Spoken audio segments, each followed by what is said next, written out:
Hi guys, welcome back to my channel. If you're new here, welcome to my channel. Don't forget to hit the red subscribe button down below to become a part of the family. For those of you who do not know, I'm a full-time photographer. I am based out of Cincinnati, Ohio, and I love my job. I don't do a lot of photography videos just because I am so busy with that, and that is my work, and YouTube is like my fun. So I try to do like fun travel videos or anything else with that. But I have been getting a lot of questions about what my life kind of looks like as a photographer, how I can do this full time, how I started, how I make this work. So in today's video, I'm going to be sitting down and answering a lot of those questions for you. I have a list of questions that I have been asked just in passing on Instagram, YouTube comments, and I thought it would be fun to just sit down and go over all of them. I have already attempted to film this video multiple times. The first time I got interrupted, the second time I completely filmed it all, and then I lost my memory card and cannot find it. It was the time when we were moving our couch in, like a long time ago, and I think I lost it like within the couch or something, I don't know. So, oh well, we're here now, and we're gonna get started. Question number one. What kind of camera do you use? I use a Nikon D750. I would say my most common lens is my 35 1.8. It's a Nikon. I use all Nikon lenses too. I buy all my lenses used from mpb.com. Love them. I also have a 50 1.4 and an 85 1.8. I use them all throughout the day for weddings, but I mainly stick with my 35. I also have a Nikon Speedlight SB. I want to say it's a 700 or 900, I can't remember, but I love it. It helps with everything for the reception. Those are really all I use day to day for like typical sessions. Here we go. We'll just jump into all of this. What are the first steps to starting a business, even if it's not a full-time job? Absolutely get your legal stuff out of the way, your tax ID, your registering for your business bank account, all of that. That is the first thing to do, even if you're not wanting to do it full-time or anything like that. Check online. You can look up like what your state considers like a legal business. For Ohio, it was earning more than $400 a month for 3 consecutive months in a row. Once you hit that, then you needed to start paying your taxes and getting all legal.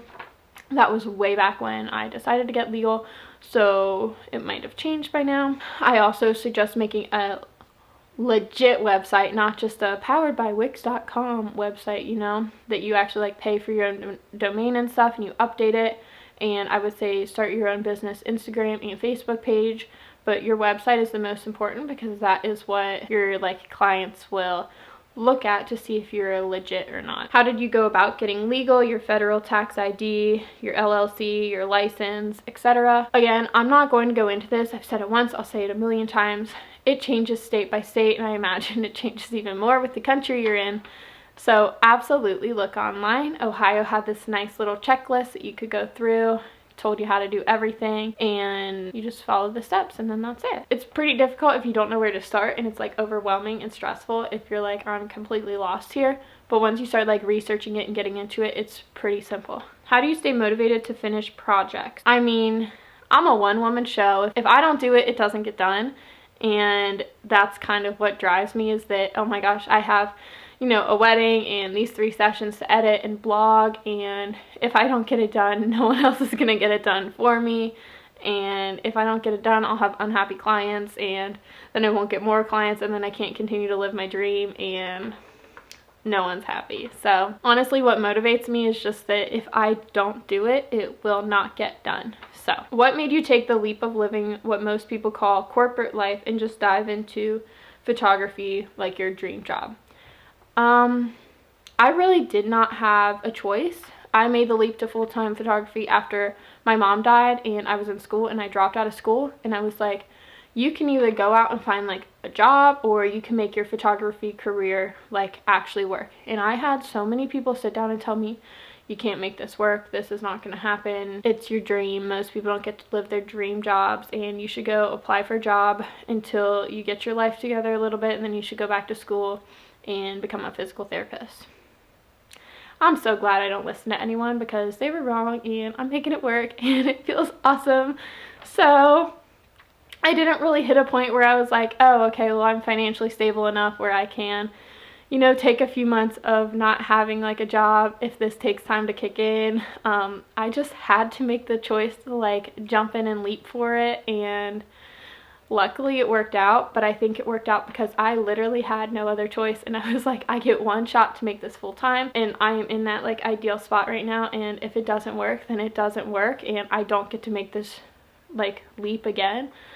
So I have to make it work this time, and I have to get clients, and I have to market myself, and I have to do this. And I think that was like huge on making the whole thing come together. So like not what most people do, but that's what happened for me. I have a lot of questions on here about pricing. How did you come up with pricing? How do you decide how much to charge? I'm thinking about getting into it, but I don't know what to do about money. So this is huge. I absolutely say there's just so much about pricing. I could make a whole video about pricing, but basically it comes down to charge something, but not a ton of money at first.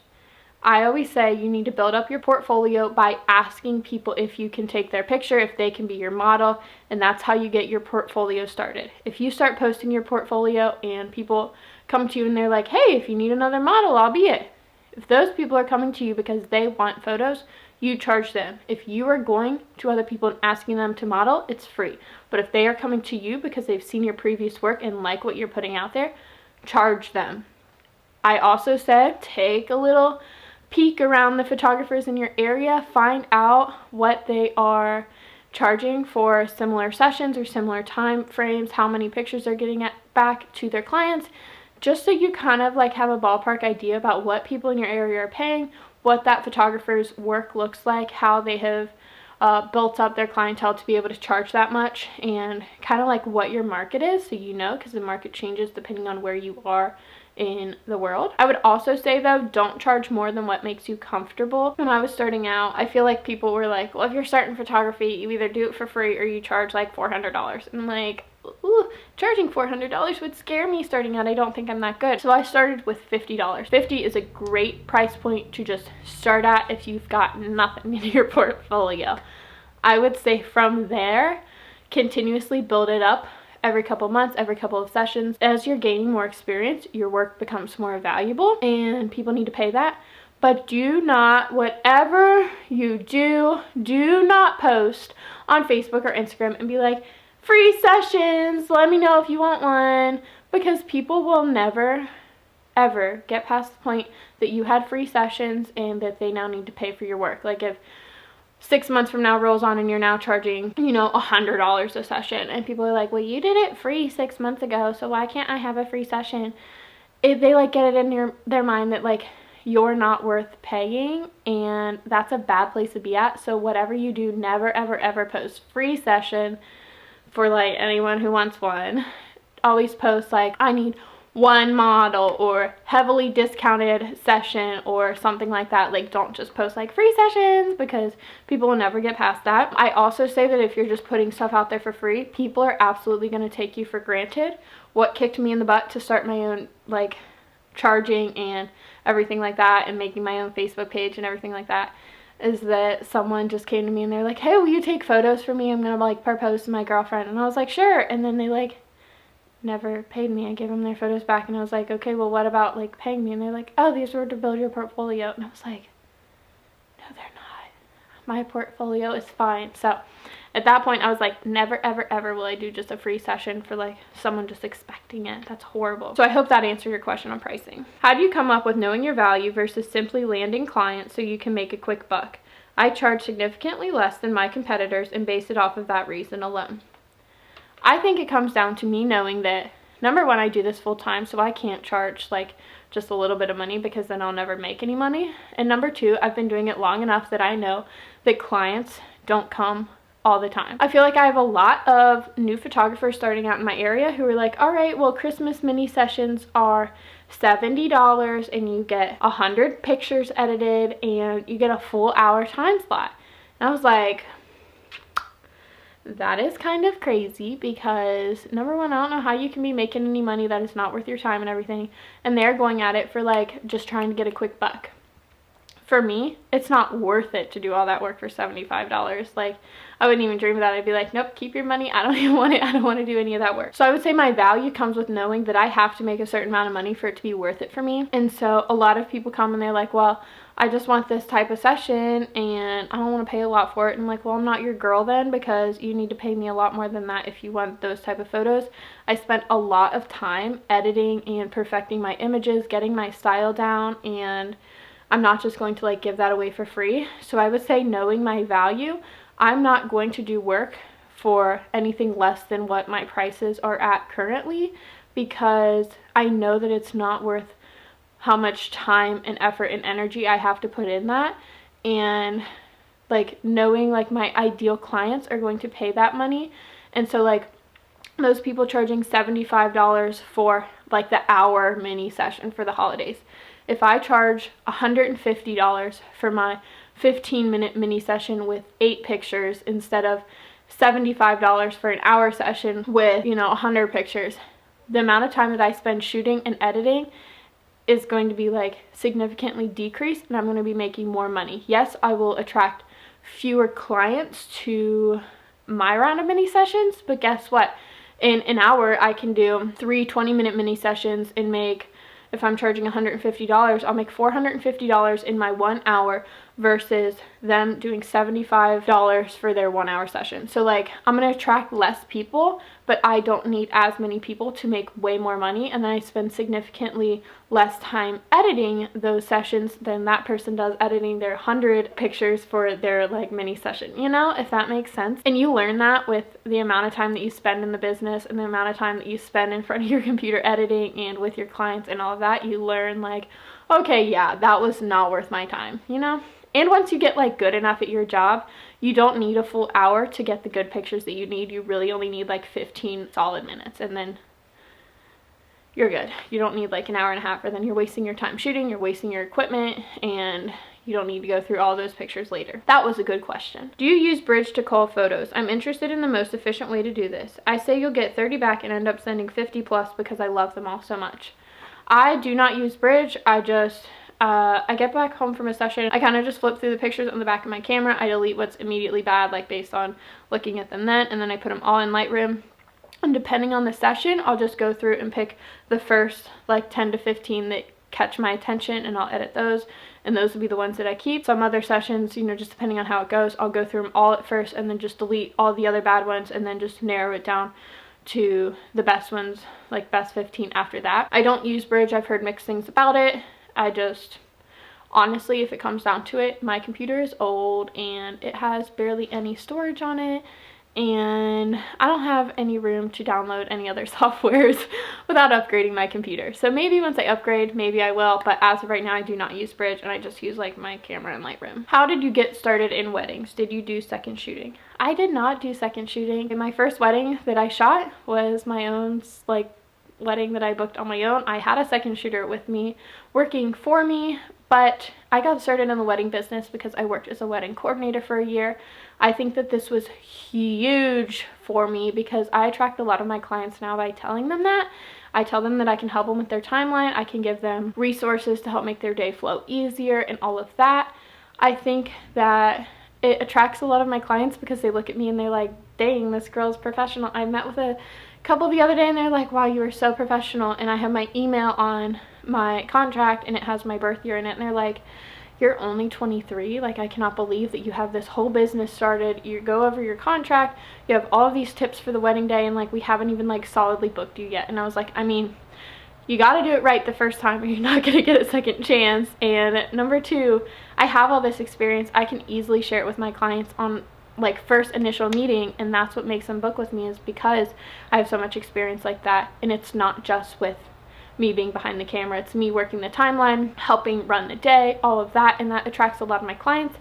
No, I did not get experience second shooting the weddings from a photographer's perspective, but I got to watch photographers. I got to see the behind the scenes of working as someone else wearing a different hat on the wedding day, and that helped me, I think, a lot. If you need an in to the wedding business and no one wants you to second shoot for them, look up wedding coordination companies or maybe other vendors and try to work with one of those people instead, just to get an in the wedding world and see a different perspective. The next one asks if there are any courses that I took or YouTube videos or school classes or anything like that to get started. Nope, I didn't. I was an exercise science major in school. That's what I graduated with my degree in, and then I went to graduate school for physical therapy, dropped it all, and just started photography. I will say, whenever I had a question about editing or how to do something on my camera, I would watch a YouTube video. Other than that though, I just kind of like jumped in and threw myself out there, and it happened to work. So I do not think that you need to pay for classes through a university, through like a community college or anything like that. I think all like a bunch of really good resources are out there for you to learn from. Search YouTube, and then if there's like a photographer you really admire that offers a class, absolutely take their class and pay like them to do that. Look at reviews and stuff for it, but I do not think you need a degree in photography to be successful in it, if that makes sense. The next question, how much did you invest in equipment at the beginning? Camera, lenses, softboxes, etc. My first camera that I ever got was a basic like kit camera set. It came with the 18 to 55 millimeter lens. It was a Nikon D50-100. That's what I'm filming on now. I don't really use it for photography anymore, but I use it for my YouTube videos. It just came with that like starter lens and then like a 70 to 200 zoom lens. Not great lenses, but it got me started, and I used that camera for the first 9 years in business. It got me through so much, but I've since upgraded. I talked about that already, but I do not think, like, I am a strong believer in the fact that it's the photographer behind the camera and not the camera that the photographer is using. I think that a lot of photography comes down to your perspective, your eye, your vision, and not necessarily your equipment. Now that I've been using nice equipment, I think the equipment helps a whole lot, but I don't think it's what makes a photographer, because you can't give like a nice fancy camera to a beginner if they don't know how to use it and they don't know how to work their angles and their lighting and everything like that. So how much did I invest? Probably like $1,000, because I got my softbox that I use. I'll see if I can turn you around. Ooh, that softbox. My mom picked it up for me at an auction. One of them was broken, but I got that, and so it was like 25 bucks.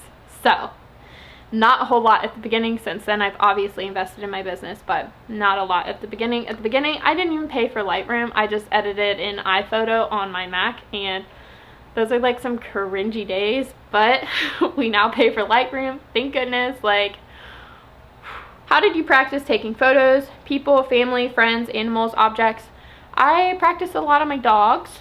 I practice a lot just taking pictures of my friends and family and just random objects, kind of. What keeps you going? What motivates you to go out and do your best on the daily? I would say that I get to live my dream, and a lot of people don't get to, and I think that a lot of people told me that I wouldn't be able to do that and I couldn't make it work, and that motivates me because it brings me so much joy to be able to look at those same people a year and a couple months into being full-time and being like, I made this work. I made a heck of a lot more money than I thought I would. I feel very successful. I feel like I'm gonna have an even better year next year.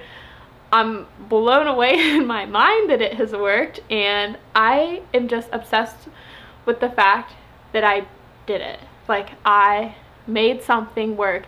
I had a great first full year, and I cannot even believe that in my mind, and I think that it motivates me to go out and do my best, because I want to keep having that feeling, and I want to share with other people, like, if you have a dream, you can go for it and you can make it work. And a lot of people don't have anyone in their life to tell them that, and so if you need that person to tell you go out and live your dream, I'm that person. Go out and live your dream, do your best, you can do it, you can be successful, and you don't need any of those people that tell you you're not being realistic, you need a 9-to-5 day job, blah, blah, blah, blah, blah. You don't, you can do it. You're smart enough to run your own business and be successful, so yay! That is it for today's video. I hope you enjoyed it. I hope this video gave you some insight, answered some of your questions, all of that. If you have any more questions, drop them down below. Maybe I'll do another one of these. I wasn't sure about it at first, looking at some of those questions, but it was actually pretty fun to film, and it makes me feel like I've learned a whole lot over the past few years. Thank you so much for watching today's video. Remember to subscribe to my channel so you don't miss out on any of my next videos, and hit the little notification bell so you're notified when I upload again, and give this video a thumbs up if you enjoyed it. Then I know to keep making some photography videos. Alright, that is it. I will see you guys tomorrow for another day of Vlogmas. Bye!